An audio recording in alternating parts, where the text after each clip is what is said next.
안녕하세요. 바이블톡 이정도 목사입니다.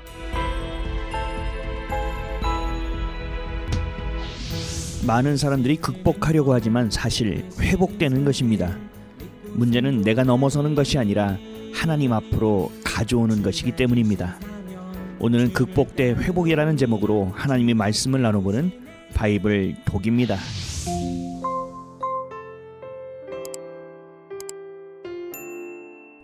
단어의 뜻을 자세히 살펴보면 비슷할 수도 있겠지만 다르게 표현하고 싶습니다.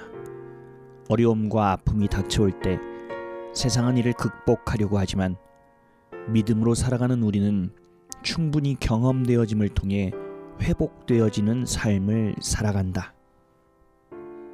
상황과 환경을 이겨내고 다시 일어서는 삶을 살아가는 것을 극복한다고 말하며 오뚜기처럼 다시 일어나는 이러한 극복을 성공이라고 합니다. 7전 8기 7번 넘어져도 8번째 일어난다는 뜻으로 실패를 거듭하여도 굴하지 않고 다시 일어나는 것을 극복이라고 합니다. 믿음으로 살아가는 사람에게는 어려움의 상황과 환경은 극복해야 할 대상이 아닙니다. 충분히 경험되어짐으로 자기를 부인하고 다시 하나님을 찾을 수 있는 계기가 됩니다.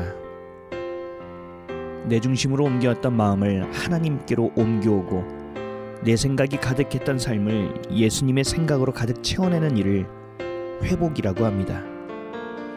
회피하지 않고 맞닥뜨리는 것은 극복과 회복의 공통점이지만 이를 넘어서는 것과 이를 충분히 경험하여 이 모든 것을 허락하신 하나님의 뜻을 붙들고 겸비되어지는 것은 커다란 차이점입니다. 극복하는 사람은 자기 의가 더 단단해지지만 회복하는 사람은 하나님의 의가 다시 세워집니다.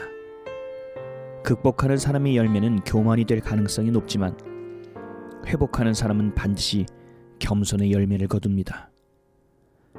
극복하는 사람에게는 야망이 더해지지만 회복하는 사람에게는 열정이 더해집니다. 욥은 하나님을 너무나 잘 아는 사람이었습니다. 세상의 부와 명예, 지위와 권세를 가진 축복받은 자였습니다. 그럼에도 정작 하나님을 몰랐습니다. 귀로 듣고 배운 것으로 하나님을 알았을 뿐 자신이 만난 하나님은 없었기 때문입니다. 하지만 이유를 알 수 없는 너무나도 큰 고난과 어려움을 당하게 되면서 욥은 회복됩니다. 극복하기 위해 나아갈 때는 괴로움과 아픔으로 견딜 수 없었지만 그 모든 고난을 받아들이고 하나님만을 신뢰하게 되었을 때 비로소 만날 수 있게 되었고 회복됨을 경험할 수 있게 되었습니다. 나에게 하나님은 어떤 분입니까? 나에게 예수 그리스도는 어떤 분일까요? 내게 성령님은 어떤 분이십니까? 내 믿음의 방향은 어디이며 내 삶은 어디를 향하고 있습니까? 축복과 은혜를 머리가 아닌 삶으로 내가 직접 경험한 것은 있습니까? 내게 십자가는 무엇이고 교회는 어떤 의미입니까? 욥과 같은 경험의 신앙 고백이 있어야만 합니다. 극복이 아닌 회복의 경험을 해야만 합니다. 내 마음, 생각, 시선 중심이 하나님께로 옮겨와야만 합니다. 마음과 뜻과 생명으로 하나님을 만난 경험이 있어야만 합니다. 하나님을 아는 자만이 회복을 경험할 수 있으며 회복을 경험한 자만이 하나님을 알 수 있습니다. 절망 가운데서도 소망을 잃지 않을 수 있습니다.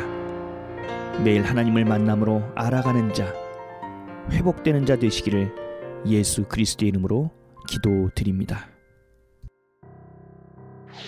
오늘의 성경 말씀입니다. 내가 주께 대하여 귀로 듣기만 하였사오나 이제는 눈으로 주를 배움나이다. 그러므로 내가 스스로 거두어드리고 티끌과 제 가운데에서 회개하나이다. 욥기 42장 5절에서 6절 말씀. 아멘.